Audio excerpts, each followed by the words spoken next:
is enough said. What's up, Heat Nation? Ernest here, back with another Miami Heat Talk video. Video number 2 of the day, you guys. Always trying to give y'all as much content as I can. Would really appreciate the support. Don't forget to like, share, subscribe. I actually noticed something, you guys, when I was doing some research. About half of you that watch this channel are not subscribed. Come on, y'all. Help your boy out. Click that red button. Get me to 6,000 subscribers. Would really appreciate the support. Now, together, let's go on another Miami Heat Talk adventure. Now, guys, look, things are dead right now. You got 2 more days until the Miami Heat season starts up again. So right now, what I want to talk about today is potential players in the buyout market. The reason why is because this is really the only change that the Miami Heat can make moving forward. Now, a lot of us, myself included, I believe this team has enough. They really don't have to sign a buyout player. But if a player becomes available that can help this Miami Heat team win now, I'm all for it.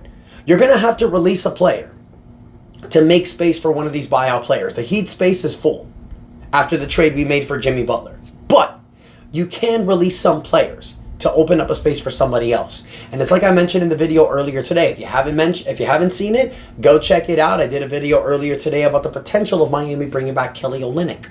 But I did mention in that video that the Miami Heat are right there going for the 6th seed. 1, 2 to 3 wins can actually help you get a certain spot in the Eastern Conference. So if you're able to get a player in the buyout market who can help you win those extra game or 2 or 3 games, why not entertain the idea? This person who I'm going to bring up, I'm sure you guys saw it in the thumbnail, and I'm sure you're already hating me because I'm talking about him. But hey, let's talk about him. D'Angelo Russell. As we all know, D'Angelo Russell was recently playing with LeBron James with the Los Angeles Lakers, was traded to the Brooklyn Nets before the trade deadline, back in the team that he was with in 2019 when he made the NBA All-Star game, his only All-Star appearance. And for people that are bad-mouthing D'Angelo Russell, let's look at his stats. Dude is in 45 games, averaging 25 minutes a game, averaging 13 points a game, 5 assists, 3 rebounds, a steal a game, 40% from the field. Not so great. 33% from the three-point line. Not so great. 86% from the free throw line. That's actually better than his career average of 79%. So on paper, D'Angelo Russell is a good fit. He's a guy that can create for his own. He can create his own shot. You know, he'd be a great candidate for a starting point guard position next to Tyler Hero. Here's the reason why that's all bad, though. D'Angelo Russell is not really known for his defense. And in my opinion, if you're bringing a guy from the buyout market who you need 1 or 2 things. You need a defensive-minded guard to start next to Tyler Hero. I know we have that with Davion Mitchell, but a guy that I'm looking at is Marcus Smart. If he becomes available, he would be the perfect addition next to Tyler Hero. But also adding D'Angelo Russell, you guys, doesn't really help you because we already have Terry Rozier. So I don't think that really helps you. Now, if Terry Rozier was suspended for the year because of the whole gambling thing, then sure, I would understand picking up D'Angelo Russell. Now, it was reported on Nets Daily that the Brooklyn Nets, and the reason why I'm bringing this up is because the Brooklyn Nets are interested in potentially buying out D'Angelo Russell. They suggest that buying out D'Angelo Russell before March 1st so he could join a contender might be a clarifying statement for fans wondering if the tank lives. Guys, Brooklyn's tanking. There's no need for them to keep D'Angelo Russell.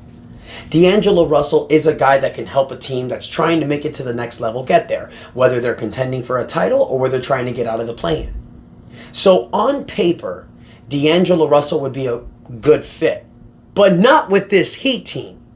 This Miami Heat team needs 1 or 2 things. A defensive-minded guard who can hit threes and play next to Tyler Hero perfectly, or a big man who can come off the bench. Somebody that brings veteran presence unlike Nikola Jovic. Nikola Jovic, even though he's been playing for the last few years, still a little raw. Still needs more time to develop probably. So if you're going into a playoff push, you might need a more experienced big. Like if we had Kevin Love 3 years ago, that would be the perfect fit. but now you might have to get somebody else, like a Kelly Olynyk or a Cruz Boucher if he becomes available. So I don't think D'Angelo Russell, even if he's bought out, would be a great fit. Now, he's making $28 million. So not a lot of teams can get him. If you're a first or second apron team, you can own a first apron team. Second apron teams can't sign buyout players. But if you're a first apron team, you cannot sign a buyout player if they're making more than $12.4 million, which is the full mid-level exception. So first apron teams can only sign players that were making a maximum of the mid-level exception. But the Miami Heat, when we traded for Jimmy Butler, we got ourselves under the first apron line. So the Heat can sign any player that gets bought out, but you can only get one because of the roster space you have. Because by signing a buyout player, you have to release someone. So in my opinion, you guys, I would wait until the final day. The prized possession of the buyout market, in my opinion, is Marcus Smart or Chris Middleton. The Washington Wizards need to make a decision because they are tanking. Are they going to keep Malcolm Brogdon, Chris Middleton, Marcus Smart? Doesn't make sense.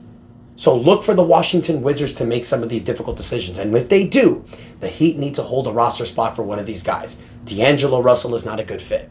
So Heat Nation, I want to hear from you. Let me know in the comments. Maybe I'm wrong. Maybe some of you feel that D'Angelo Russell is a good fit with the Heat. Why? Or maybe you agree with me.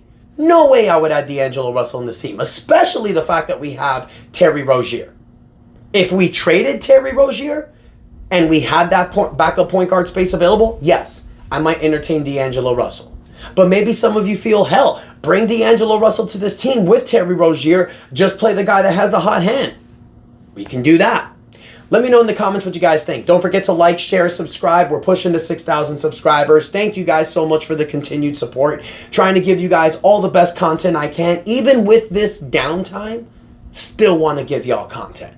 So thank you guys so much for the support. And until next time, your boy Ernest out. And that is enough said.